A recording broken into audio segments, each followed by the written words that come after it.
நிறைய மக்கள் கொஞ்சம் பாமரமாக வில்லேஜ் பீப்புளெலாம் இருப்பாங்க. அவங்கெல்லாம் சொல்லுவாங்க, ஒரு விஷயம் நடக்கப்போது, "இப்படிலாம் இப்படி இருக்கே" கேட்டா, "அதெல்லாம் என் அம்மா பார்த்துக்கிருவா.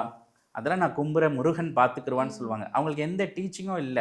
அவங்க கடவுள் மேல வச்சிருக்கிற அபார பக்தி. ம். ஏன்னா பயம்ங்கிறது ஒரு நெகட்டிவ் எமோஷனல். பக்திங்கிறது ஒரு பாசிட்டிவ் எமோஷனல். அப்போ அந்த அவங்க அதுக்கு உயர்ந்த சக்தி மேல இருக்காங்க. அதே மாரி அவங்க லைஃப்ல ஒண்ணுமே நடக்காது. ம். அவங்களுக்கு அந்த சம்பவங்கள்லாம் இருக்கும். பயப்பட மாட்டாங்க. அப்போ ஒண்ணு பக்தியால இந்த பயத்த வெல்லலாம். இல்ல மனோரீதியாக அத கையாண்டும் இந்த பயத்த நம்ம வெல்ல முடியும்.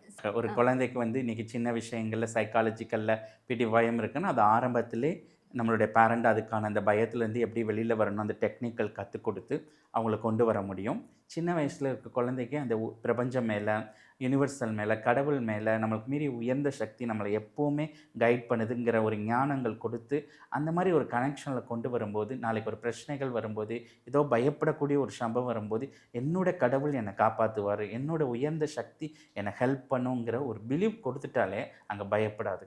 எத்தனையோ விஷயங்கள் மாற்றம் பண்ணலாம்.